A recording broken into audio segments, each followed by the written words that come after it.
Check it out. This sweater I'm wearing looks really dark when I'm outside of the frame. Looks like it's kind of some dark brown or maybe black, but it's actually like a maroon red. It's just that the white balance on the camera is compensating for this white countertop here. And yeah, I cover up more of it, it'll bring it back up, but then the white countertop looks overexposed. So it's actually a red sweater. But you don't care about that. You want to know, how do you make some coffee? Check it out. Let's get all the stuff we need. Later. Alright, so in order to make yourself some coffee, of course you're going to need some kind of coffee. This is a really lovely dark roast that I've been enjoying a lot. You'll need one of these, which is the way how we're making it is one of these. It's just a little glass thing, it's all one piece. It's really pretty. You're going to need some kind of filters for that. You'll need some way to grind your coffee. You'll need a little electric water kettle. These things are really useful because you'll just boil some water really quickly and then use it in the thing, you know? And also some kind of scale because you'll be measuring stuff out. Now, I'll get this out of the way, mostly. 12 seconds later. The thing about this is that obviously the method to making this is really simple. You just grind whatever you want to whatever size, put the amount of water you want in it, and filter it through a filter, and then, you know, there you go, you've made it. What sets it apart is the technique and the amount of material you use, right? That's how you make sure that you're getting a consistent one each time. Here's the way how I do it. There's plenty of ways to make it yourself however you prefer, but this is what I usually do because I find these methods work really well. So, first thing I'm going to do is I'm going to fill up this, get some hot water going. There's a little fill line in here, right there. It's the max you can fill this with, and it's like half a liter, which is pretty much like the perfect amount. There's like a little bit of water left over when we're done, but it's fine. 1 minute, 37 seconds later.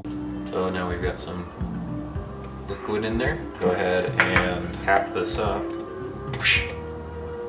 and go start this. 10 seconds later.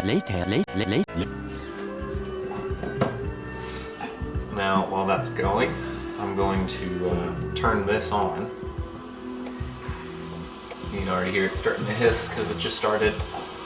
I'm going to set this to grams. It's going to read weird because I'm tilting it. So, make sure it's all tear it out. We're going to get this grinder, and I'm going to put this on there, and it'll read a little high. It's just under 50 grams. So we'll clear that out and put some roasted beans in there. There we go. That'll be good. I usually try to go between 18 to 20 grams, right in about that range. 18 is usually the starting value I do, but sometimes I want a little bit richer of a roast, so I'll go to like 20. I don't try to go up to like 25, that'd be way too strong. At that point, you're doing something wrong. So now that we have this measured out to the way we want, you just put that in there and let it grind. So I'm gonna go get this grinded. It's gonna be real loud. Sound warning.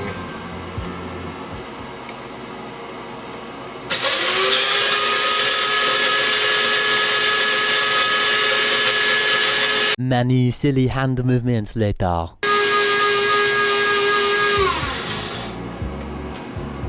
Look at that. We did it. Go ahead and twist up this cable so it's no longer in the way. There we go. And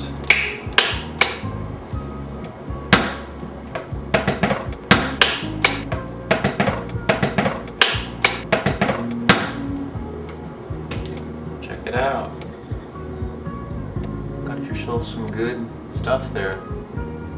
This is a little overground, but it's really hard to tell with this grinder. The blades are getting real dull. So it's either it's not ground down enough at all or just a little bit overdone. So I just make up for it by doing slightly overdone and then usually adding a tiny bit more grounds. That's why I sometimes go closer to 20 grams instead of 18, because I'm trying to compensate for that. But it'll work just fine. You got yourself some grounds and you got yourself one of these. And so now that water is done, so I'm gonna go grab that too. Here you go, it's steaming away. I'm not sure if that'll show up on camera too well, but there you go. Need yourself a filter. These are kind of like cone filters, but not really. They're just whatever style of pour over filter. They're a little bit thicker than normal because of the way how they're all folded up. See, it's just a little square of paper here, and you fold it out into quadrants, but you don't actually do it that way. Keep it folded up normally, and you're just going to find the point where it's all folded together, whatever, go to the other end, so you see all these other pieces coming apart, like that.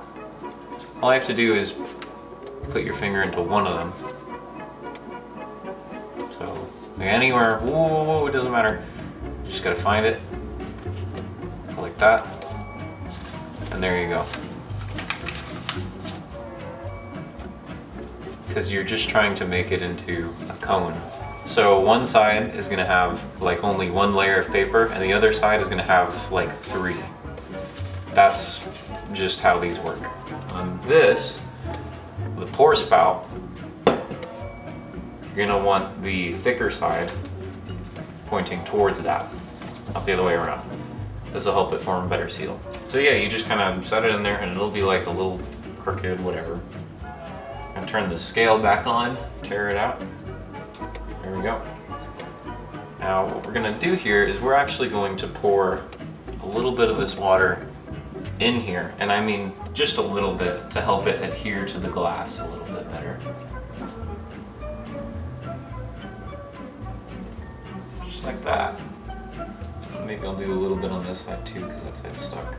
There we go.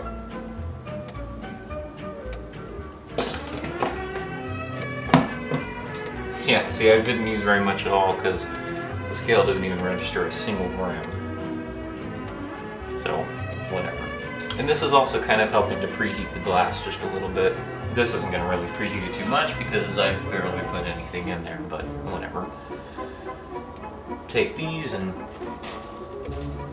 put it in there. You can level it out a little bit if you want. But you're going to take your finger and just kind of make a little indentation in the middle, like that. I'm hoping the white balance isn't screwing that over too well. There you go.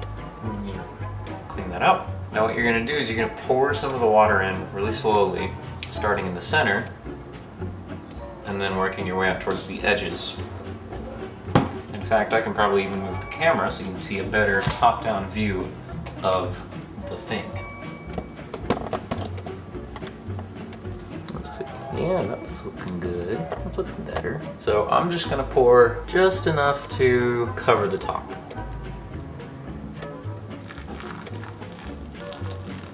Just like that. It's a little hard to pour with this thing. There you go. And give it a good old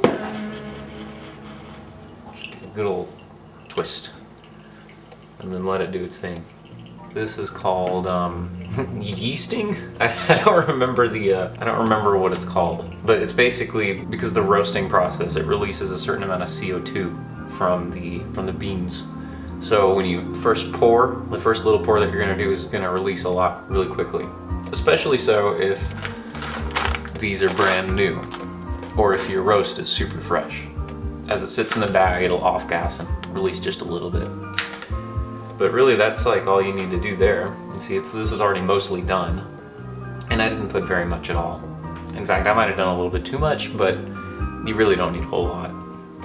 Let's just wait for this to finish a little bit more, and then we're gonna do this in 2 stages. We're gonna first do the same technique, pouring in 180 grams of water. And the second time, we're gonna pour 120. So it'll total up to 300 grams of water per 18 to 20 grams of coffee. There's your ratio, if you like the math. So let's do that. Put in the grammage of water, and I gotta go sideways because I couldn't see the scale very well.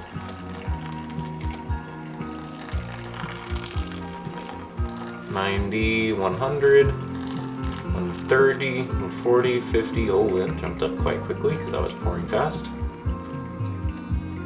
Okay, well it's closer to 190 than 180, which I do that sometimes. So I'll just compensate for it by doing 110 grams instead of 120 on the second time around. If you feel so inclined, you can even grab yourself a little spoon, long handle, tiny thing, just kind of, just a little bit, nothing too bad. Because you want the grounds to be able to settle evenly, and it'll make a consistent brew through the whole thing. Instead of sometimes when you mix it up too well, it'll settle in one area, and then you'll have a part where water will flow through the grounds quickly and less grounds there, and the other side it's slower. So you get kind of an uneven brew taste. So we're just gonna wait for this to go through a little bit, and then we're gonna do the second run of the water. Meanwhile, It's always good to clean up after you're going, so put away basically everything else you were using, except of course the water, because you still need to pour the rest of the water in, don't forget that. what follows is a brief montage. Something that can happen slightly when you're doing this is that the paper will adhere to the glass side completely, because the spout doesn't actually go all the way down, at least on this sort of knockoff one. It kind of just folds out off the top of the glass. So since the glass is completely adhering to the walls here, of course when you drip water through to the bottom, you need air to be able to escape up the top. That's the reason why cars have evap areas in the fuel canister, right? So when you dump fuel in, you have a space to displace the air that gets pushed out. That's not happening here, so it's taking a lot longer for the water to go through, because it's trying to fight against the air that's being pushed up against. So what you can do in order to help mitigate that, you can get yourself some little chopstick or whatever and just kind of lift up the side of this a little bit until you start seeing the other chamber. You can see right there, see there's a pool of water, and that's kind of burping up and down like the cresting waves of a sea. Yeah, that's because it's forming too well. The moment I pop that and let it through, you can tell that the water is pouring through quicker. So I'm just going to set this chopstick right in there, just enough to kind of give it a little air gap so the water will flow through quicker. You don't want to push it over too much, because again, if you're trying to get the grounds to settle evenly, and if you push them all to one side, then there's going to be a lot more there. We hope you enjoyed this brief. This is pretty much done, so I'm going to pour in that second batch round whatever of water, which is going to be closer to 110 grams of water and not 120. So same technique, pouring again from the center towards the outside edges.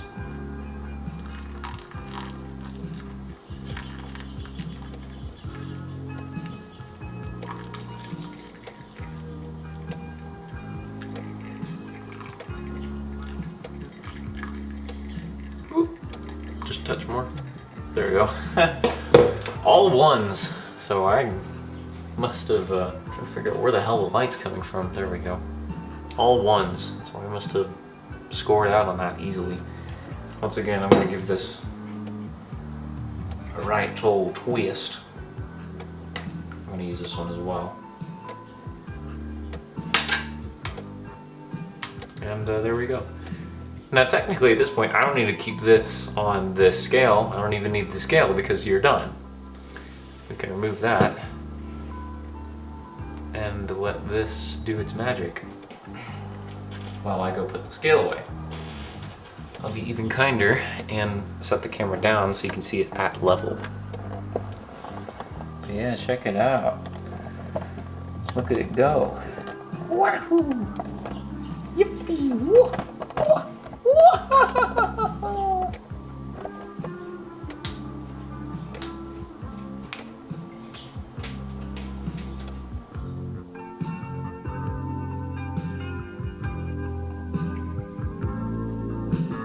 You get the idea.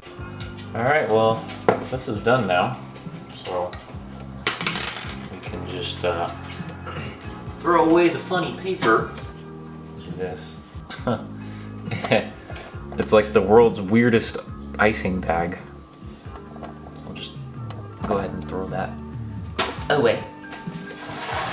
And like, wow, look at this. Ooh, pretty. Ooh. So, just get yourself a cup you like and pour yourself some liquid juice, juice of liquid.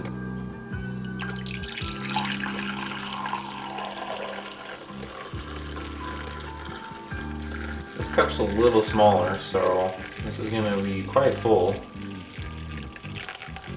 But if I remember right, it's like just perfect. Yeah, that's pretty full.